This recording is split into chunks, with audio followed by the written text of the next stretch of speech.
Welcome back to Sunday AM. Now, celiac disease is a condition that's estimated to affect over 47,000 people here in Ireland. That works out about 1 in every 100 of us. Celiac disease is an autoimmune disease that prevents those affected from digesting gluten. Joining us now to mark Coeliac Awareness Week are Dr. Nicholas Kennedy, President of Coeliac Society of Ireland, and Billy McCann, who's been living with the disease for over 10 years. Good morning, gentlemen. Good morning. Thank you for giving up your Sunday morning. Thank you very much. Billy, let's start with you and talk about you and your story and how you were diagnosed and how you came to be aware that you were celiac. Yeah. I suppose it was about 15 years ago or thereabouts, and I was quite upset at the fact that one Christmas I couldn't really enjoy my food. And hey, you've just been dealing with that. Yeah. We hear you. So I had, it probably went on for quite a few months really, that I was really, taste was gone, my appetite was gone.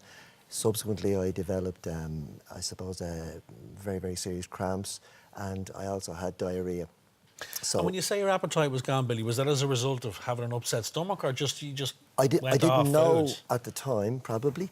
I went off food, and it wasn't until I suppose I was diagnosed much later that I can now look back and maybe say it was probably because of that. Excellent. And was it something you'd kind of lived with your whole life and just thought, oh, that's just the way I am? Probably. I probably believe now, having been diagnosed and having gone on a gluten-free diet, when I look back now, I realise that, yes, it was probably with me before that, undiagnosed. Just tell us, Dr. Nicholas, in terms of Billy's story, is that typical that somebody can have this condition most of their lives, live with it, and then suddenly it deteriorates to a point where they go and get checked out and find they're celiac? It's not unusual. Not everybody develops the celiac disease when they're young. Some people can develop it in their midlife or later. But the key issue is when they realise something's wrong and they have to go to get it sorted out. And Billy described an event, one Christmas that he didn't feel well, and he lost weight, and he waited quite a while before he went to get figured out why he had lost weight and why he was feeling unwell. And that's a pity. But the diet probably made a difference quickly. A lot of people are asymptomatic. They don't realise they have anything. I mean, his story of an event, so they wouldn't is know. not always there. They wouldn't necessarily And would it be having an impact on them internally? Yes. There's inflammatory change in the gut lining, and more worryingly for celiac disease particularly is that you have an immune reaction against gluten and its components that can spread beyond the gut and can affect other tissues. So some people get pains in their joints, some people get skin rashes. There are many other We're looking things. at a list there of some of the typical symptoms, Nicholas. I mean, nausea, feeling sick, vomiting, stomach pains, cramping. Was that stuff that you can relate to, Billy? Absolutely. I'm just looking, I could really check most of those off. It's like a checklist for you, yeah. But particularly, I mean, the anemia was one of the things that subsequently developed, and when I went went on a gluten-free diet, it was one of the things that, between that and going on the diet, my energy levels came right back up again. Really? So all of those symptoms, as I say, you could nearly check off. But when you were diagnosed, Billy, did you sit down and go, right, well, OK, you talk about potential treatments or whatever, but the diet was a huge thing. Did you start that straight away, or did you find that difficult? I did. I suppose I started it immediately, and I suppose, like many people who discover that this is a life-changing thing, I went looking for information. Yeah. And in that context, I was lucky enough to be directed to the Coeliac Society. Very early on, I had spoken to a dietitian, and through their recommendation as well, I had done that. So I met with a member of staff in there who was extremely knowledgeable, knew an awful lot about it.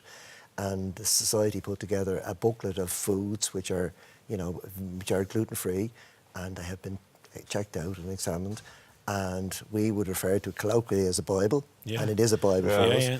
And really, from that on, then I have to say my energy levels returned to a point. In fact, they surpassed what they had been. I had lived most of my life thinking that people reached 6 o'clock in the evening and just died. Just collapsed onto the couch. I mean, I didn't realise it. And then, post-diagnosis then, maybe 3 or 6 months afterwards, I realised then that my energy level... Would it be enough to say it was a life-changing thing? Oh, absolutely, without question. And I can imagine, Billy, that it's fairly manageable in terms of at home. In terms of what you're cooking for yourself, but it must be when you go out then. Yeah, it is. Having to be aware of what you are, everything of what you're eating. I mean, you know, if you think even what you were doing over Yes, there, you yeah, know, there's yeah. flour all over the place. Yeah. There's Absolutely, So yeah, we yeah. at home have to be quite careful to ensure that we're living in a, you know, I just have a small press with my own personal food. I have a toaster, an individual toaster, Yeah, and yeah. I'm just very, very aware of using ingredients at home.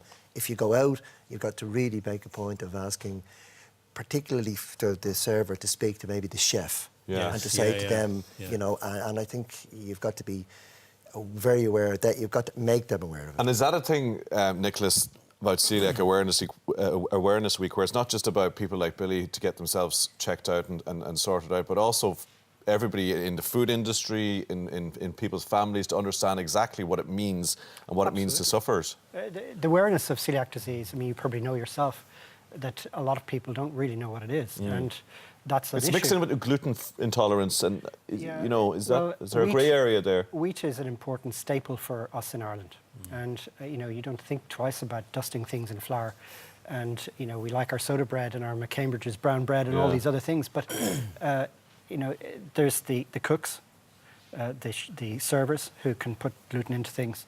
There's the food manufacturers who don't really want to be very tied to specific ingredients, and they change things from time to time depending on cost of ingredients.